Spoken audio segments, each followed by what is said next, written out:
Então, texto de Salmo 23, né? Eu escolhi aqui o Senhor, que no texto ocupa o lugar inicial e tem uma ênfase aqui no hebraico, como só acontece nesse texto dos Salmos. E ali, na palavra meu, o Senhor é o meu, revela esse meu um relacionamento prometido que ousa vincular o Senhor, da primeira parte do texto, com a mera situação humana. E aí é interessante, né, que eu observei ali esse tratamento do humano como com as suas imperfeições, esse rebanho imperfeito.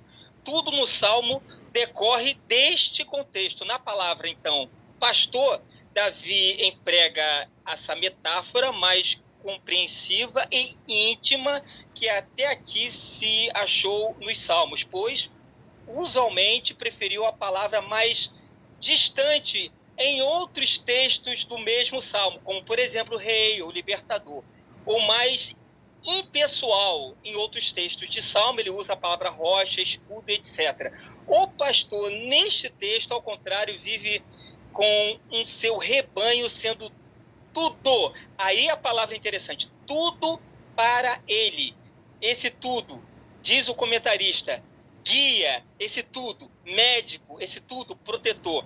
E aí tem outro termo ali que eu achei bem interessante, os pastos verdejantes, como o comentarista falou, ou campinas de relva, que ele tá apontando para Números, capítulo de número 10, versículo 33, onde as águas ao lado das quais se repousa, que é o lugar de descanso ali no versículo 33 de número 10, que a arca procurava para Israel. Menciona em primeiro lugar porque mostram ali como o pastor, diferente do mercenário, pensa e observa termos do seu rebanho.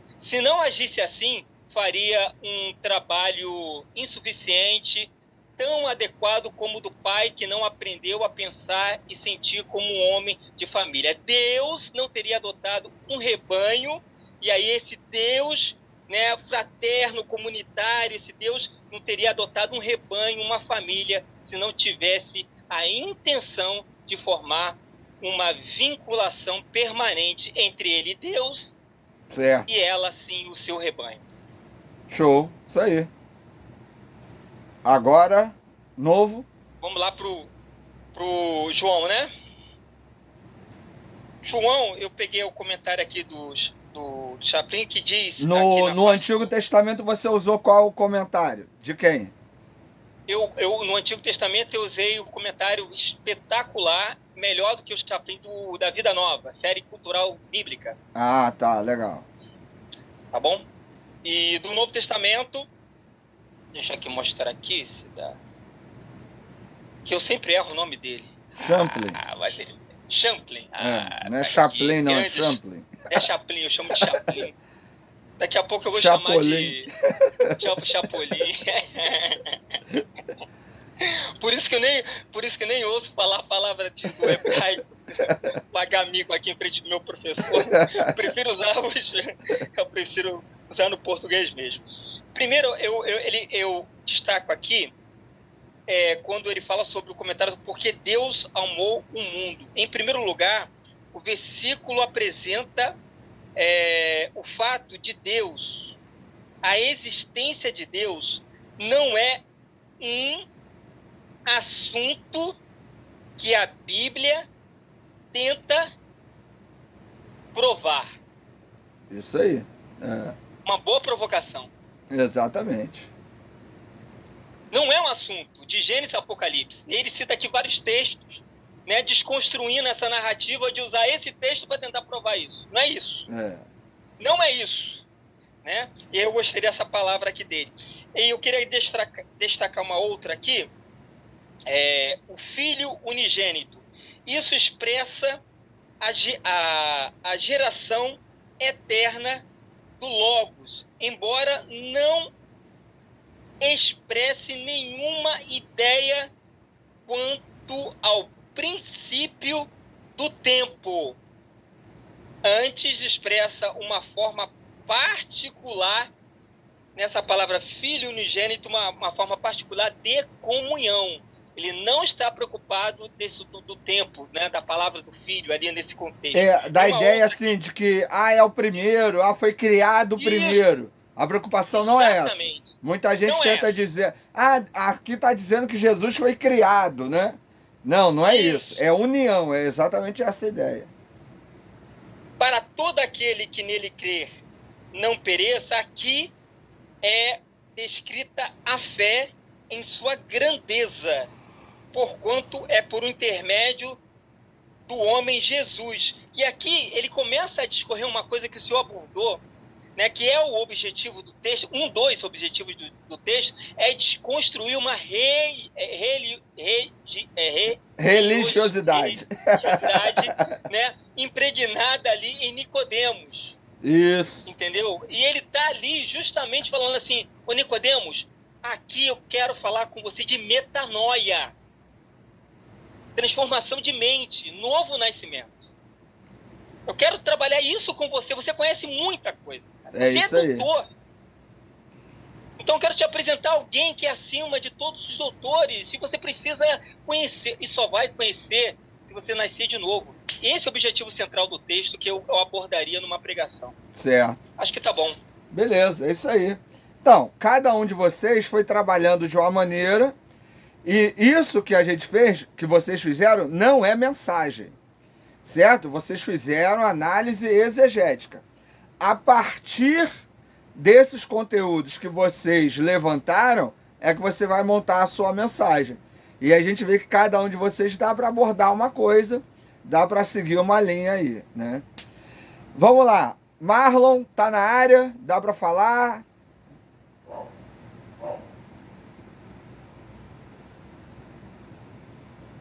Alô? Não tá. Cristiano tá na rua. Davi, tá na área? Tá na academia? Davi tá no supino. Tá. Vânia, tá na área? Tô na área, professor. Quem falou? Marlon voltou. Marlon? Então manda aí, Marlon. Dá pra falar? Deixa eu abrir aqui. Beleza. Então manda ver. Cheguei quase agora aqui. Tá. E como eu tava em pecado, comecei a fazer aqui enquanto a aula tava rolando, então... Lamentável, irmão. Não, se ficar ruim pra você fazer hoje, apresenta semana que vem, não tem erro não. Não, mas eu acho que já dá pra corrigir alguma coisa, só vai corrigindo aí. Então, beleza. Eu aprendi que se a gente confessar as vossas culpas uns aos outros, você é perdoado, então... Três Ave Maria. 3 Ave Maria aí. 3 tá bom, 3 é suave. Ó, sobre o Antigo Testamento que eu coloquei aqui, o Senhor me pastor, nada me faltará, né? Deitar-me em paz em verdes pastos, guia-me imensamente às águas tranquilas. Eu peguei aqui a parte Senhor, parte Yahvé, é o nome do próprio, do único Deus verdadeiro, ou Javé, aquele que existe. O nome próprio do único Deus verdadeiro também. E eu peguei aqui uma parte interessante, essa parte do nada. Exatamente esse advérbio nada. E do hebraico aqui como a gente falaria em português, é ló, né? Sem acento. Que é só uma negativa. Só que aí, ao invés da gente traduzir como uma negativa de nada, poderia ser, dentro desse texto, pegar aí os termos de não, nunca, jamais, e trazendo de uma forma perplexa para a gente pensar assim, mas afinal de contas, nada me faltará do que jamais terei falta, das coisas necessárias de Deus, da proteção de Deus. Por isso que ele afirma isso, que nada faltará.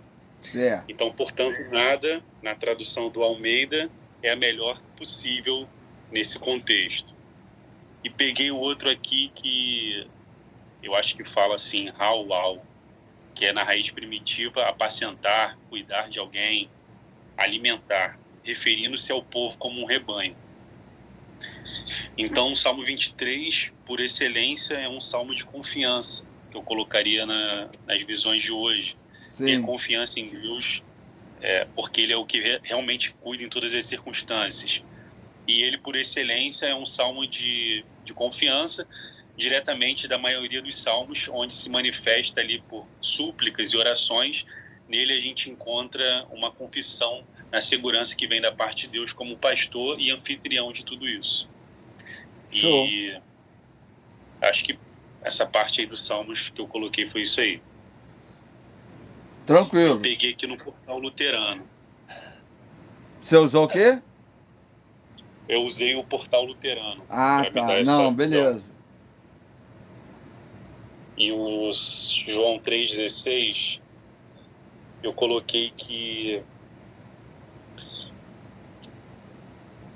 traduz 3 termos aqui, né? Então seria o Evangelho de João, ele é diferente dos outros evangelhos por causa da sua estrutura literária única.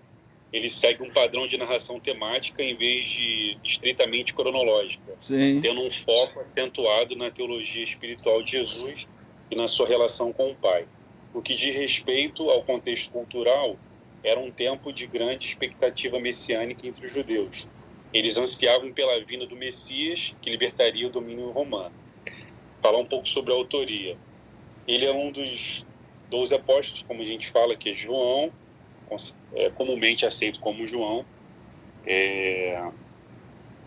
Mas aí alguns autores não colocam exatamente assim, sendo João, mas a gente coloca aí comumente como João mesmo que escreveu. Eu coloquei algumas outras coisas aqui sobre o objetivo do texto, a doutrina de Deus, onde a passagem reflete a natureza amorosa de Deus e seu desejo de redimir a humanidade. Tem a parte da cristologia aqui, onde fala da doutrina de Cristo, reconhece Jesus como Filho único. Tem um termo aqui no grego, acho que é monege, que fala, expressando tanto sua divindade como o seu papel único na salvação da humanidade. E a doutrina da salvação também, é um versículo onde dos mais claros sobre a mensagem de salvação e fé em Jesus, onde resulta aí a vida eterna. Mensagem para os dias de hoje.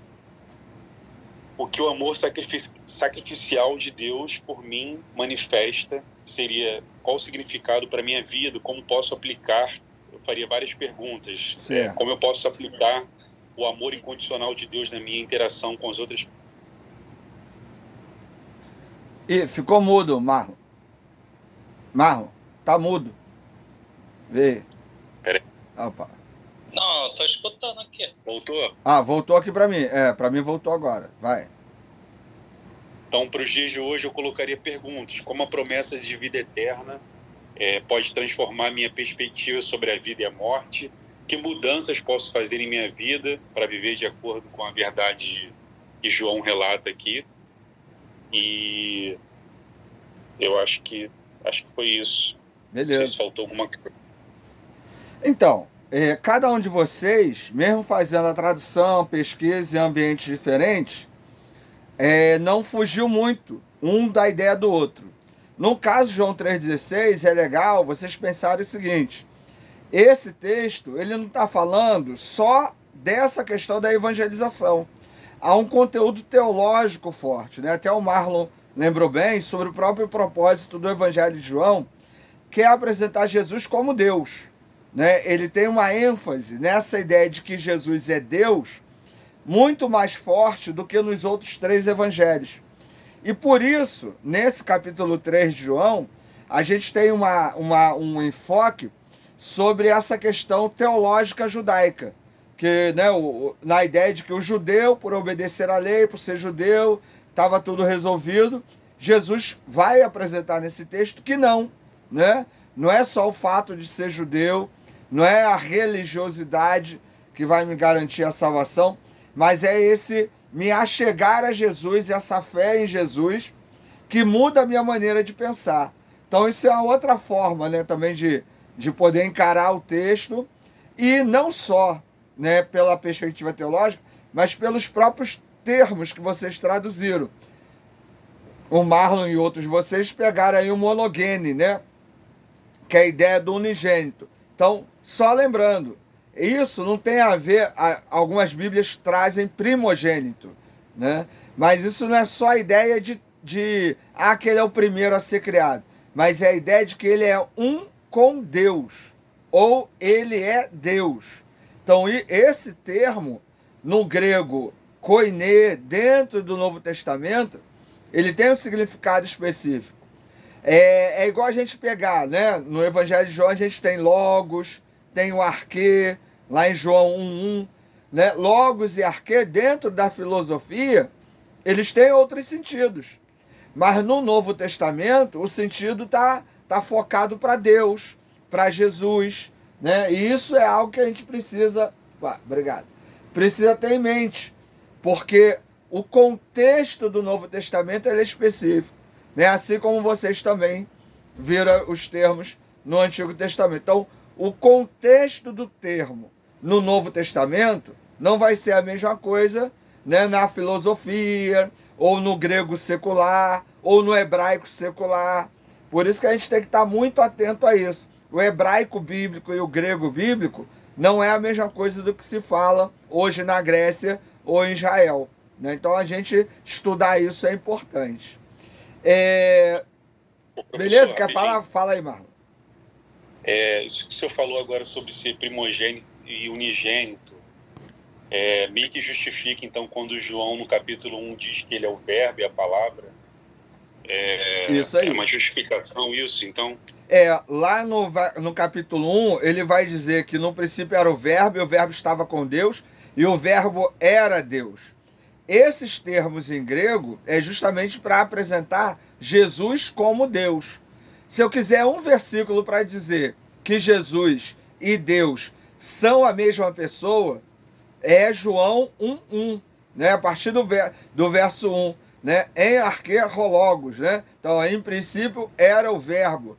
Aí vai dizer lá que o verbo estava com Deus e o verbo era Deus. Então, Jesus e Deus são, ou melhor, Jesus e Deus é a mesma pessoa.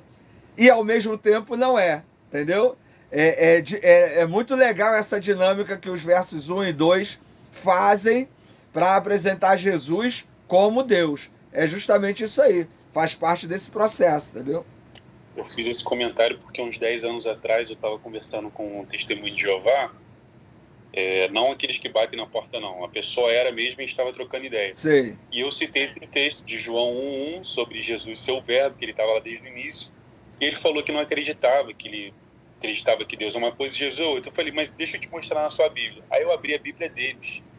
E lá está em minúsculo a parte verbo.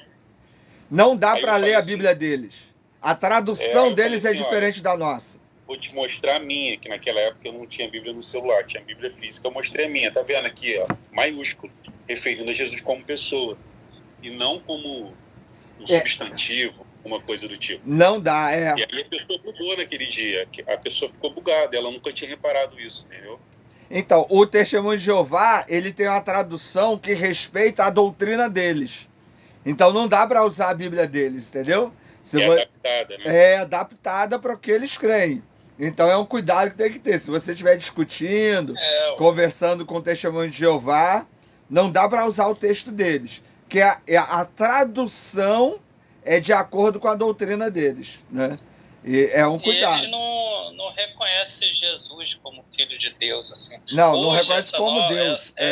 Eles não reconhecem. Porque para eles era só Deus. Eles seguem quase uma linha judaica, mas é diferente. Mas hoje eles meio que se modernizaram um pouco, então eles já não negam veementemente como antigamente. Eu me lembro que há 20 anos, 30 anos atrás, falasse de Jesus, eles não tinha assunto com eles não reconheciam. No máximo falavam que tinha sido um profeta. Eles não reconheciam, era Jeová, Jeová, Jeová e ponto final, tipo o judeu. Hoje eles já fazem uma abordagem mais, eles escutam, tal, eles falam de Jesus.